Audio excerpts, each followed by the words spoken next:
Genesis. Chapter 47.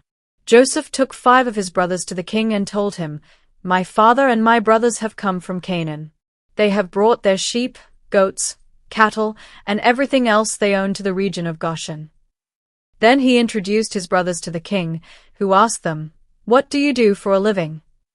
"Sir, we are shepherds," was their answer. "Our families have always raised sheep. But in our country all the pastures are dried up, and our sheep have no grass to eat. So we, your servants, have come here.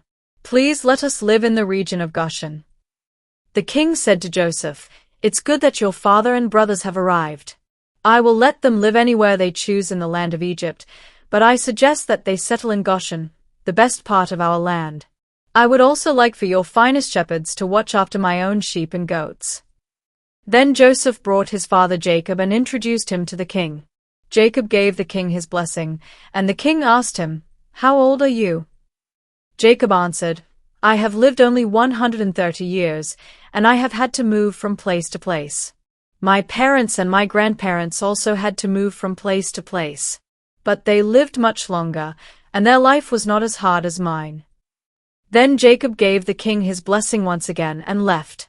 Joseph obeyed the king's orders and gave his father and brothers some of the best land in Egypt near the city of Ramses.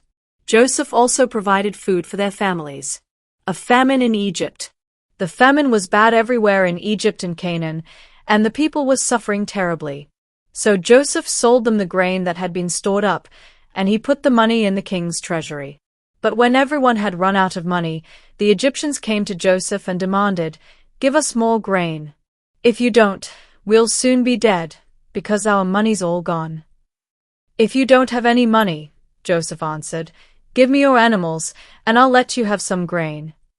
From then on, they brought him their horses and donkeys and their sheep and goats in exchange for grain. Within a year Joseph had collected every animal in Egypt. Then the people came to him and said, "Sir, there's no way we can hide the truth from you. We are broke, and we don't have any more animals. We have nothing left except ourselves and our land. Don't let us starve and our land be ruined. If you'll give us grain to eat and seed to plant, we'll sell ourselves and our land to the king. We'll become his slaves." The famine became so severe that Joseph finally bought every piece of land in Egypt for the king and made everyone the king's slaves, except the priests. The king gave the priests a regular food allowance, so they did not have to sell their land. Then Joseph said to the people, "You and your land now belong to the king. I'm giving you seed to plant, but 1/5 of your crops must go to the king. You can keep the rest as seed or as food for your families." "Sir, you have saved our lives," they answered. "We are glad to be slaves of the king."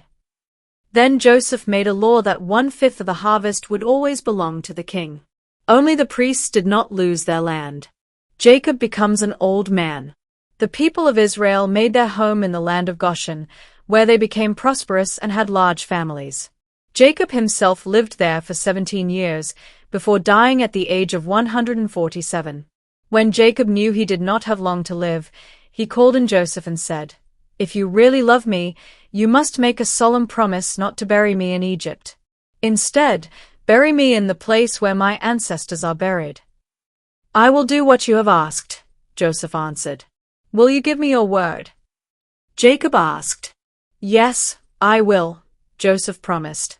After this, Jacob bowed down and prayed at the head of his bed.